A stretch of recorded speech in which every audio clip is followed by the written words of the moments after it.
Welcome to KTRS। I hope आप सब लोग अच्छे होंगे।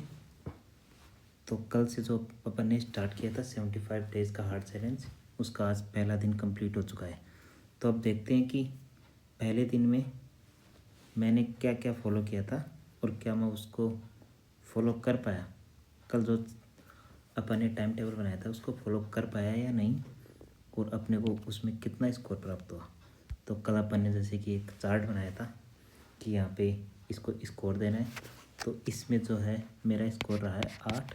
आप भी अपना स्कोर बता सकते हैं, जैसे अगर आपने बनाया होगा तो बता सकते हैं। और इफ़ेक्टिव आवर मेरे रहे थे 7 घंटे, क्योंकि 1 घंटे का ये 3 घंटे का इवनिंग सेशन जो था किसी काम में बिजी होने की वजह से मैं ले नहीं पाया। तो अब देखते हैं कि इसके क्या फ़ायदे होते हैं। एक बार इसको देख लेते हैं। तो ये है, तो जैसे आज डे 1 था हार्ड डे का, और इसमें क्या हुआ, अपनी प्रोग्रेस क्या रही कि जैसे इससे क्या होगा, इससे टाइम सही से मैंने जो है सही सब्जेक्ट को सही समय दे पाते हैं। क्योंकि जैसे कि मैंने बताया था कि आपको मॉर्निंग के 4 आवर में नया सब्जेक्ट पढ़ना है, इवनिंग के 3 आवर में नया सब्जेक्ट पढ़ना है, रिवीजन करना है PYQ के साथ में। और नाइट का जो है सबसे इम्पोर्टेंट आपको बताया था, जिसको 3 नंबर पे दिए थे अपन ने, इसमें इकोनॉमिक सर्वे और करंट अफेयर, ये तो पढ़ना ही पढ़ना है। क्योंकि आपको बताया था कि इसके 15 और इसके 20 टोटल मिला के 35 क्वेश्चन यहाँ से आएंगे। इसके अलावा अपना रूटीन बना रहता है, जैसे कि रोज़ को अपन रोज़ रात को अगर टाइम टेबल बना के चलते हैं तो अपना रूटीन बना रहता है और इम्पोर्टेंट टॉपिक को अधिक समय दे पाते हैं। ठीक है। अब जैसे कल मैंने बताया था कि आर्ट्स के स्टूडेंट को क्या क्या पढ़ना है, क्या क्या नहीं पढ़ना। ऐसे इस आज बताऊँगा कि साइंस के स्टूडेंट के लिए क्या है। साइंस के स्टूडेंट्स के लिए देखो, मैथ और रीजनिंग 20 नंबर का ये लगभग उनका क्लियर रहता है अच्छे से। और जैसे इकोनॉमी है, तो इकोनॉमी में भी लगभग वो टॉपिक आते हैं जो उनके लगभग पढ़े हुए होते हैं, तो उनका स्ट्रॉन्ग जोन रहता है वो। और एक साइंस आती है, साइंस 20 नंबर की ये हो गई, तो उनके लगभग 47 से 48 या 45 क्वेश्चन मान सकते हैं आप। 45 क्वेश्चन होते हैं जो उनके कहीं ना कभी पढ़े हुए होते हैं। और लगभग साइंस के स्टूडेंट का तो ये होता है कि वो तो यहाँ पे तो 20 में से 20 और यहाँ पे 20 में से 20 भी लेके आ जाते हैं। तो इनको आगे के उनके लिए किन टॉपिक पर ज़्यादा फोकस करना है। तो सबसे पहले तो उनको करना है करंट अफेयर पे, क्योंकि 20 नंबर का है करंट अफेयर। सबसे पहले डायरेक्ट क्वेश्चन आते हैं इकोनॉमिक सर्वे, क्योंकि 15 क्वेश्चन आते हैं। राजस्थान ज्योग्राफी के बगैर आजकल ये हो गया, राजस्थान ज्योग्राफी अगर मैं पढ़ूंगा तो RS का प्रीलिम्स हो नहीं पाता। राजस्थान का पोर्शन पढ़ना ही पड़ेगा, क्योंकि कट ऑफ आपको पता है पिछली बार से 100+ क्रॉस कर चुकी है। तो इस बार जैसे कि पोस्ट हैं वो 700 के समथिंग है, तो इस बार भी लगता तो ऐसा ही, अगर पैटर्न वैसा रहा तो 110 के समथिंग जा सकती है। उसके बाद आपको पॉलिटी पढ़नी है, इंडियन पॉलिटी, क्योंकि स्टेट पॉलिटी में कई बार हार्ड क्वेश्चन आ जाते हैं, तो इंडियन पॉलिटी आपको पढ़नी है। उसमें इजी क्वेश्चन आते हैं और छोटा सब्जेक्ट है, और उसमें जैसे देखा जाए तो आयोग से क्वेश्चन आ जाते हैं, प्रस्तावना, DPSP और ये फंडामेंटल राइट, फंडामेंटल ड्यूटीज, इनसे वगैरह से क्वेश्चन आ जाते हैं। तो इजी क्वेश्चन आप इनसे पिक कर सकते हैं। और जैसे आर्ट एंड कल्चर आपको पूरी पढ़नी है, क्योंकि इसमें से लगभग 8 क्वेश्चन आते हैं। और आर्ट एंड कल्चर पढ़ना इतना इजी रहेगा कि अपन के अपनी देखी हुई चीज़ें होती हैं वो। और मॉडर्न राजस्थान, तो मॉडर्न राजस्थान में इनमें मैं आपको एक बार बताऊंगा कि जैसे कि एक वर्ड ज्योग्राफी आपको पढ़नी है, क्योंकि 4 क्वेश्चन आएंगे, लेकिन इजी मिलान करने वाले। इंडियन ज्योग्राफी से 4-5 क्वेश्चन आएंगे, और इंडियन हिस्ट्री से 9 से 10। ये लास्ट के हैं ये। वर्ड ज्योग्राफी तो आपको पढ़नी है, वर्ड ज्योग्राफी तो बहुत ज़्यादा इंपॉर्टेंट है, इससे ईजी डायरेक्ट सीधे क्वेश्चन आते हैं। तो इसमें मैं आपको प्रायोरिटी बताता हूँ कि इन जो आपके सब्जेक्ट हैं, जैसे राजस्थान ज्योग्राफी, पॉलिटी है, इनमें आपको सबसे पहले क्या पढ़ना है। तो आपको इसका बताता हूँ। जैसे ये करंट तो आपको बताया था कि दिसंबर से उल्टे की साइड पढ़ना है आपको। सबसे ज़्यादा दिसंबर में फोकस करना, फिर नवंबर को, अक्टूबर को, सितंबर को, अगस्त को, जुलाई को, जून को, मई को, मार्च, अप्रैल, मई को तो बहुत कम समय देना है। ज़्यादा से ज़्यादा तो फोकस देना है यहाँ तक, जुलाई तक का तो आपको उंगलियों पे होना चाहिए। इकोनॉमिक सर्वे पूरे पढ़ने हैं, सब के सब इम्पोर्टेंट है।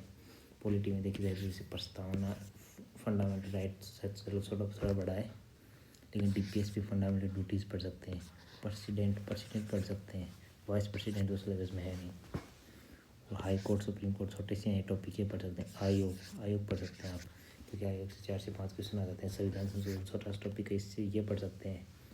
एक मैंने इसमें लिखा नहीं, वो आता है एकीकरण वाला टॉपिक भी छोटा ही है।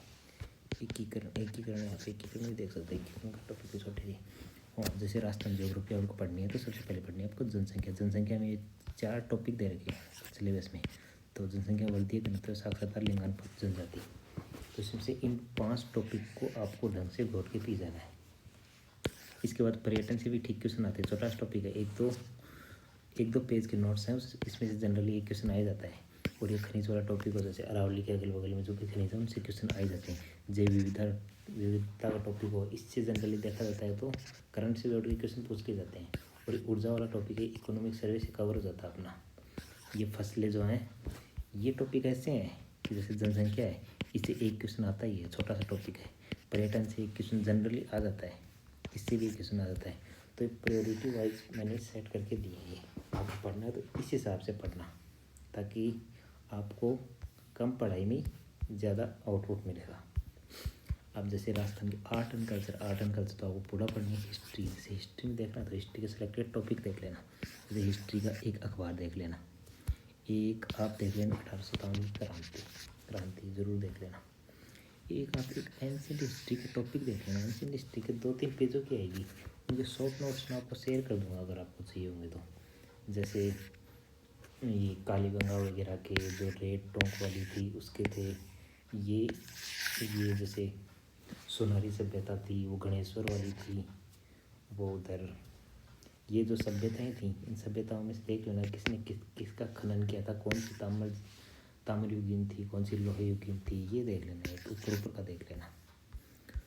वो जैसे एक ही है एकीकरण छोटा सा टॉपिक है, इसमें क्वेश्चन जनरली आ जाता है। प्रजामंडल के ये देख लेना कि प्रजामंडल जो है ना वो कौन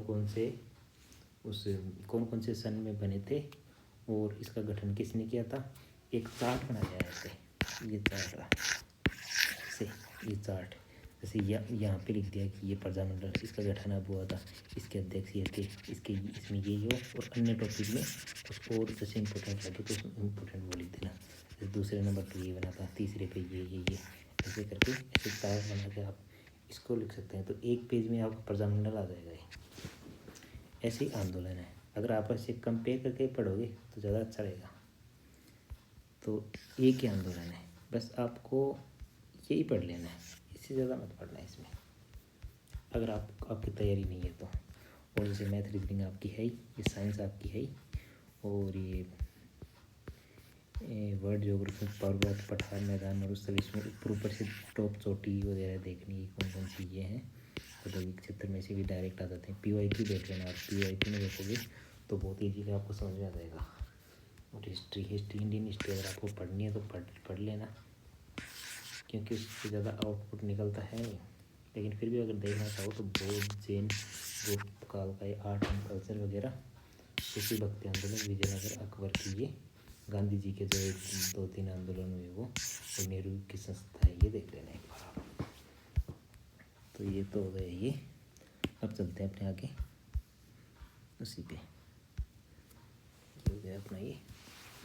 अब जैसे ये है कि कल का अपना टारगेट क्या रहेगा। मेरा टारगेट तो ये है कि जैसे कल साइंस में मेरे को 9 तक पूरी करनी है और PYQ के साथ कंप्लीट करनी है, PYQ साथ में करनी है। अब जैसे मानो कि PYQ कहाँ से करें अपन, तो PYQ करने के लिए एक तो ऑप्शन है अपने पास, दिशा की बुक आती है, राजस्थान की आती है, दिशा की बुक आती है, जिसमें राजस्थान के पूरे एग्जामों के क्वेश्चन है, तो एक तो वो निकाल सकते हो। दूसरे आते हैं कि RS की PYQ वाली बुक आती है, उससे भी कर सकते हो आप। जैसे उसमें तो केवल RS कहेंगे, दिशा वाली में पूरे राजस्थान में जितनी भी एग्जाम है, जैसे RPSC और RSSC में जितने भी एग्जाम है सारे एग्जाम में क्वेश्चन आ जाते हैं। और एक तीसरा है ये दृष्टि RS की PPS आती है, प्रीलिम्स प्रैक्टिस सीरीज। इसके अंदर आप देखोगे ना तो जैसे राजस्थान की जो है वो तो सेम इसी से आ जाएंगी, दिशा वाली आती है ना वैसी आ जाएंगी। लेकिन इसमें जो इंडिया वाली है ना इंडिया वाले में यूपीएससी के क्वेश्चन भी आ जाएंगे, और उसमें जैसे यूपी पीसीएस हुई, एमपी पीसीएस हुई, जैसे हरियाणा पीसीएस हुई, इन सब के एग्ज़ाम के क्वेश्चन भी आ जाएंगे। तो उससे आपको आइडिया लग जाएगा कि कहाँ से क्या क्वेश्चन बनते हैं। तो ये बहुत अच्छी बुक है, अगर आप देखना चाहो तो इसे देख सकते हो। तो ये मैंने नैनोटेक किया हुआ नाइट का जो है करंट अफेयर 6 सितंबर का करंट अफेयर कंप्लीट करना, 1 घंटे एक्सरसाइज, 12 बजे से पहले सो जाना और 7:30 बजे से पहले उठ जाना। और चलो देखते हैं जो कल मैंने क्वेश्चन पूछा था वो देखते हैं उसका आंसर क्या है, लास्ट में चलते चलते देखते हैं। तो कल मैंने आपको एक क्वेश्चन पूछा था, एक सेकेंड,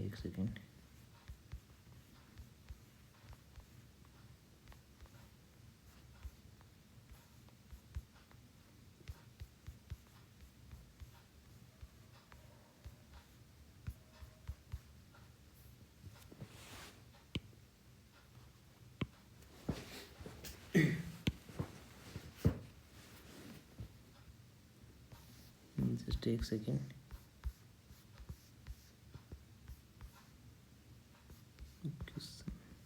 ये रहे, जैसे ये था कल मैंने क्वेश्चन पूछा था आपको कि निम्नलिखित किस समिति ने स्थानीय शासन में 4 स्तरीय ढांचे की सिफारिश की थी।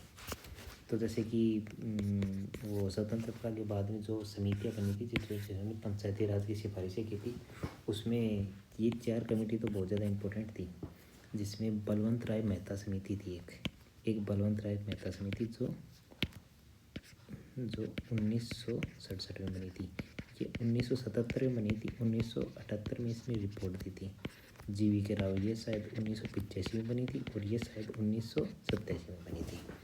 तो इसमें जैसे आपको अगर याद करना हो तो इसमें ये देख लेना कि बलवंत राय मेहता 3 अक्षर हैं, तो इसने दी थी त्रिस्तरीय। अशोक मेहता इसने दी थी द्विस्तरीय,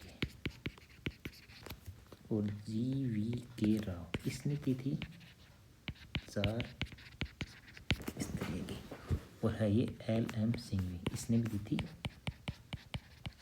त्रिस्तरीय की। तो ये थी, तो इसका आंसर जो जाएगा GV राव हो जाएगा। ऐसे मैं रोज़ ऐसे एक क्वेश्चन लाऊंगा और आपको इसी ट्रिक के हिसाब से याद करवाऊंगा। जैसे ये आज का क्वेश्चन ये है कि राजस्थान जो राज्य वित्त आयोग है उस संविधान के कौन से अनुच्छेद में वर्णित है। तो आपके ऑप्शन हैं A 243, B 243I, B है 243H, 243J या 243K। तो आप इसका जवाब दे सकते हैं कमेंट सेक्शन में। और कल मैं आपको जो है ये आर्टिकल्स जो 243 के हैं, ये सारे आर्टिकल्स कैसे याद करने हैं ये और बता दूंगा आपको। तो ठीक है, थैंक यू।